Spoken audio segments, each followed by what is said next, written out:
Alright, hey guys, my name is Mark from jazzguitarists.net. Welcome to the short vlog. I wanted to try something different. You know how in poems or in some writing, some spiritual writing, they say if you get the poem at the beginning of the chapter, then you don't need to read the chapter because you understand the lesson, right? So what we're doing today is exactly that, which for those of you who are quick on the draw, I guess you can fill it in and go like, this is what it is. If not, well, stick around because we're going to get to explain this stuff about the bebop scales. So here's the number one. Thanks for being here. Really appreciate the growth of this channel. It's amazing. So if you like this video, of course, please hit the like and the subscribe button and the little bell to know when I publish new lessons. And in the spirit of clarifying, a very common concept in jazz guitar improv, it's called the bebop scale. So just for beginners, let's just go over like basic level, foundational level. The bebop scale is a scale to which we've added a note. Namely, now we have a C7 chord or a C9, and then we have this what we call Mixolydian, right? Which is 1, 2, 3, 4, 5, 6, flat 7, and back to C. So that's C Mixolydian. When we find scales like this, they have 7 notes. So beboppers started to add another note for rhythmic possibilities. Namely, in the case of this one, the most typical thing to do, and hence it's called the bebop scale, it's to add a note between the B flat and the C, meaning you will climb up the scale C, D, E, F, G, A, B flat, B natural, C. So let's do this forward and backward a few times just for a warm-up. 3, 4, and back down. Let's do this again.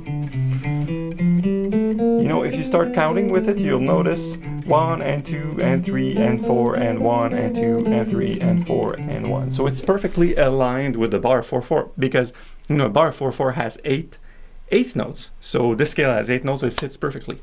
What I want to do in this video is show you that, this topic is applicable to a lot of things. So as I like to do in a lot of my lessons, is show you the thing and then show you different ways to look at the same thing. Because that's another topic of one of my vlogs here is there's a limit to the amount of things you can know, but you can always look at those 3 or 4 things from different angles, from different perspectives. I like also to tell my students, we're just putting a larger frame to it. We're not negating that. We're just going over here and then go, how about if we see it from that perspective?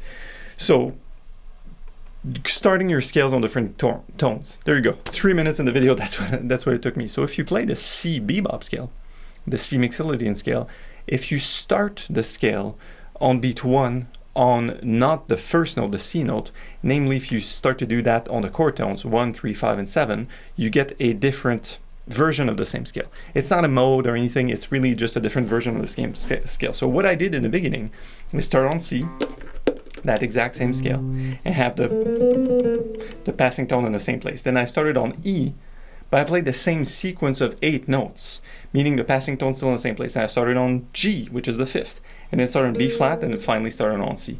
So let me show you the original once again.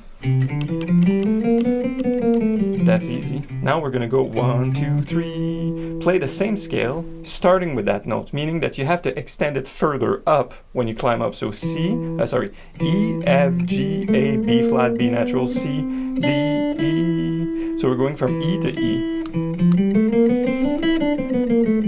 Aha, that's some Barry Harris stuff, by the way, and also David Baker stuff.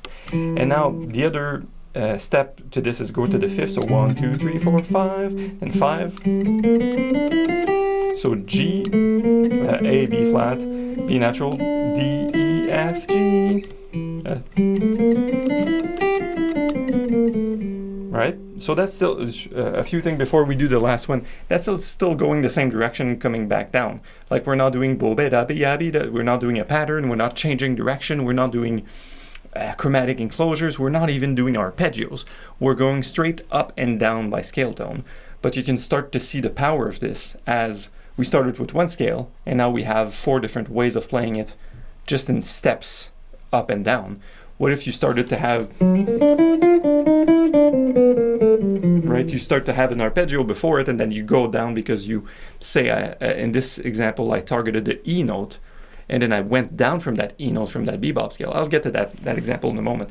So we did the tonic, the third, the fifth, and now we have the seventh left. So you take the scale, go 1, 2, 3, 4, 5, 6, 7. Start on this one, and I'm going to change a fingering here to go. And we're going to go from that B flat to the high B flat, so go B flat, B natural, C, and then the rest is just a scale E, D, E, F, G, A, B flat, and back down.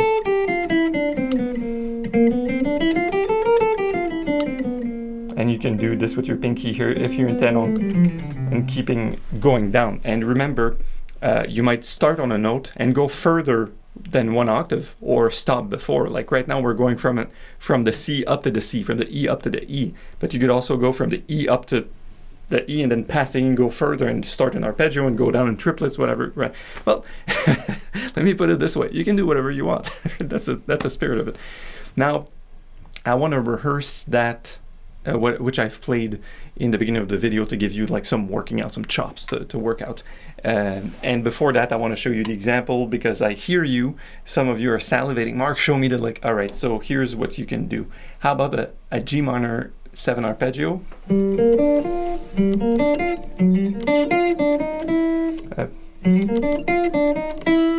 I don't even know what I did. I can't remember, sorry. So I went, say that was that F sharp into G, ascend your G minor 7 arpeggio, so that's more advanced stuff, right? Then I targeted that E, and from that E I went down the scale, the C7 scale we did in the beginning, but we did it, but I started here and just went down, so how about that? That sounds pretty neat. Then, because we're on C7, that would be the 5 of the key of F, so we did 2 G minor 7. When we land on that E note, it sounds like a C7, and then we might end on F. So that's just an example. So let's, I have tons of ideas I want to get you across, but now in the spirit of, the foundational of it is what is a bebop scale, what you can do with it. The second aspect as well, you can always start on different tones. Now the third aspect will be let's shed it. So let's do it. Let's pull up the metronome, have some fun here, and see if you can play with me. If you can't, you can still watch this, pause it, and rewind it. The tempo is 58. So it's as 2 and 4, and we'll just do the 4. So we start a scale on C at first, and back down. Then we start a scale on E, then on G, then on B flat, then on C, and that's the exercise. Ready? A 1, a 2, a 1, 2, a 3, 4 from C. Yes, swing it.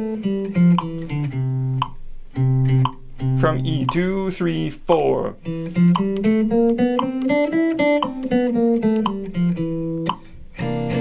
From G's next, 3, 4.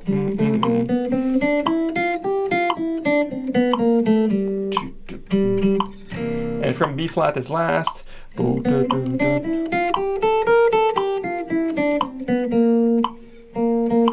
And for luck, we're gonna start on C and go up.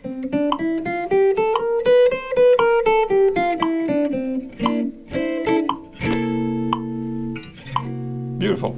Let's do this faster. 72 is 144. A 1, a 2, a 1, 2, go 3, 4.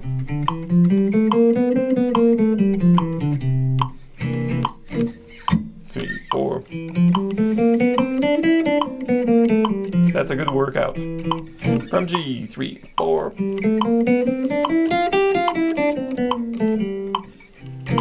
And from B flat, 3, 4.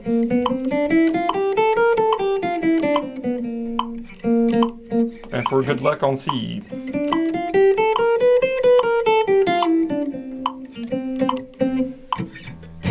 Brilliant, great job. Woo! Okay, that. Also, I'm gonna leave the metronome on for those of you sticking around to see what the stuff of fear and nightmares is made of. Kidding. Well, almost kidding. So what about this?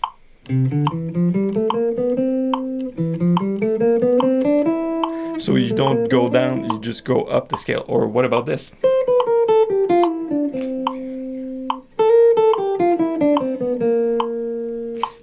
Those of you who are advanced know what I'm doing, right?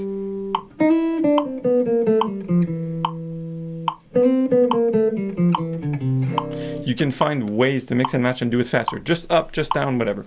And my last few thoughts about this is, well, it's a great workout. You can crank up the tempo faster. You can do this on different scales, which is the last topic I want to address. Any scale that you take, that you transform into a bebop version of it, namely that's Mixolydian and it's for a dominant chord and we decided to add one note, you could do the same exercise. Meaning, I'll go easy on you guys. D Dorian. Right, so it's the 2 in the key of C major. So D Dorian is for the so what chord. Mark, don't play so what on YouTube, you'll get sued. Oh no, I don't have ads on my videos, so I don't care.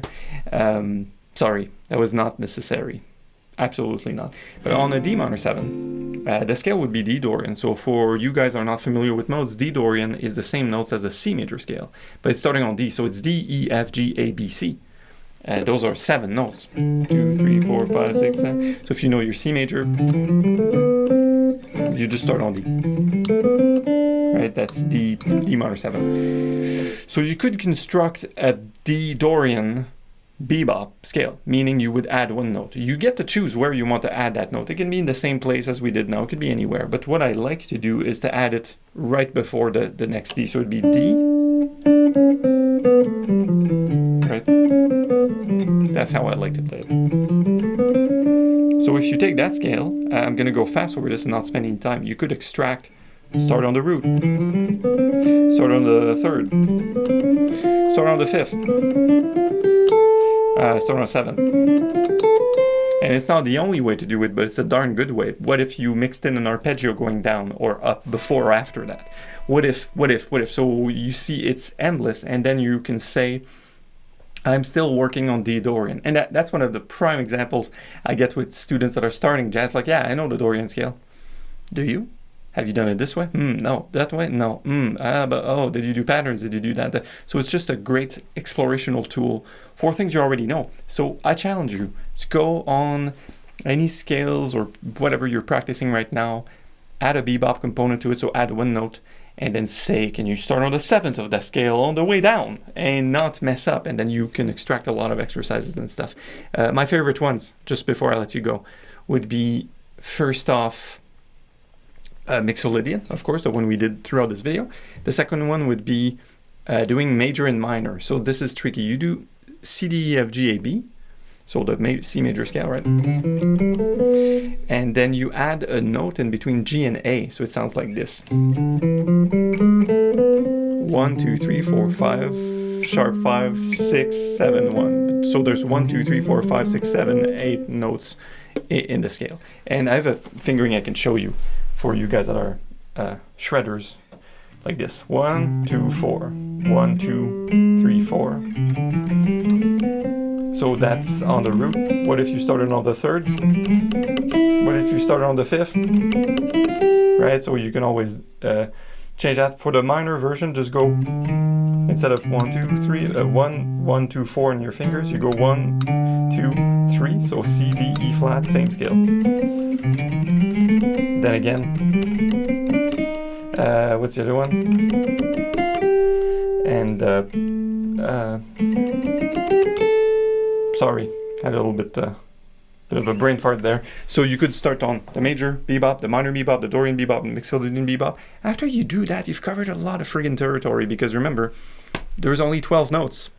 So your scale of 7 notes, to which you add 1, you have 8 notes. You have 8 notes out of the 12, so you're like 3/4 there. 2/3. 2/3, yeah. Wow, that was a brain fart. So if you work on the Dorian, and so you're missing 4 notes in the chromatic scale, basically. So if you work on the Dorian, the major, and the minor, and the Mixolydian, you found these other 4 notes that are missing, and you've added them back. So you're basically, in the spirit of looking at the frames, like it's just 12 notes you're looking at, but you're looking at them from different perspectives. Now, all right, on that note, that's all I have. I hope this video was helpful. I found on the channel that people give me a lot of kudos and good comments when it's very applied. So this is workout style with a lot of explanation between. I could go both ways. I could do more explanation. you know me, I can talk all day, but I can also shut up more and have more like workout intense videos. In case you are interested in that, we have the toolbox videos.